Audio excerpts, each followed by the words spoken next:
Power star అభిమానులు తమ అత్యుత్సాహాన్ని ప్రదర్శిస్తున్నారా? మరోసారి దువ్వాడ జగన్నాథం టీజర్ డిజలైక్స్ వెనుక పవర్ స్టార్ అభిమానుల హస్తం ఉందా, లేక నిజంగానే ఈ టీజర్ బాలేదా?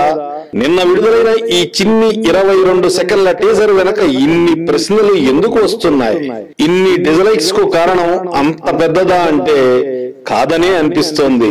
పవర్ స్టార్ అన్న ఒక్క మాటను బన్నీ నోటి నుంచి పలకమని అభిమానులు కోరితే, నేను చెప్పను బ్రదర్ అని బన్నీ అన్నందుకు ఇంత డిజలైక్స్ దాడి జరుగుతోందన్నది బన్నీ అభిమానుల భావన. 2.5 నెలల క్రితం డీజే టీజర్ ను విడుదల చేస్తే 2,05,153 మంది ఆ టీజర్ ను లైక్స్ ద్వారా తమ మద్దతు తెలిపారు.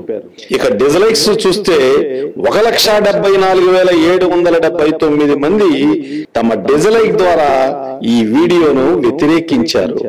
యూట్యూబ్ లో అత్యధిక డిజలైక్స్ సాధించిన వీడియోగా రికార్డును కూడా ఈ వీడియో నమోదు చేసుకుంది. ఇప్పుడు లేటెస్ట్ గా నిన్ననే ఆడియో టీజర్ అంటూ 22 సెకండ్ల నిడివితో మరో టీజర్ ను విడుదల చేశారు. కేవలం 12 గంటల వ్యవధిలోనే 15,000కు పైగా లైక్స్ వచ్చాయి, కానీ 10,000కు దగ్గరగా డిజలైక్స్ వచ్చాయి. బన్నీ అభిమానులు మాత్రం ఇది పవర్ స్టార్ అభిమానుల పనే అంటున్నారు. ఇలాంటి చిన్ని చిన్ని గిల్లి కజ్జాలు అభిమానుల మధ్య సహజం. ఇది పాత తరం అభిమానుల్లో కూడా ఇలాగే ఉండేది.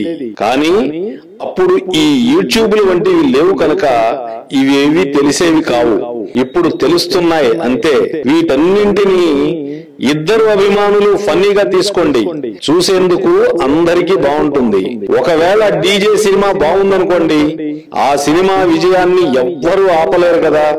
ఇవేవి వద్దు అని అనుకుంటే బన్నీ ఆ మాట ఏదో అనేస్తే అంత గప్చిప్ సర్దుకుపోతుంది. కానీ బన్నీకి కూడా ఇది సరదాగానే ఉంటుంది.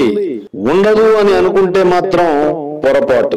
తన టీజర్ పై ఇంతలా డిస్కషన్స్ నడుస్తూ సినిమాకు పబ్లిసిటీ వస్తుంటే ఏ హీరో మాత్రం సంతోషంగా ఉండడు చెప్పండి? మనం ఓ వీడియోకి ఓ డిజలైక్ కొట్టాము అంటే ఆ వీడియోకి ఓ వ్యూని పెంచాము అని అర్థం. ఏది ఏమైనా దువ్వాడ జగన్నాథం కు కావాల్సినంత పబ్లిసిటీ వచ్చేస్తుందని దిల్ రాజు గారు సంతోషిస్తుంటారు. ఇక ఇరువురి అభిమానులు దీన్ని ఓ సరదా గేమ్ గానే చూసేయండి.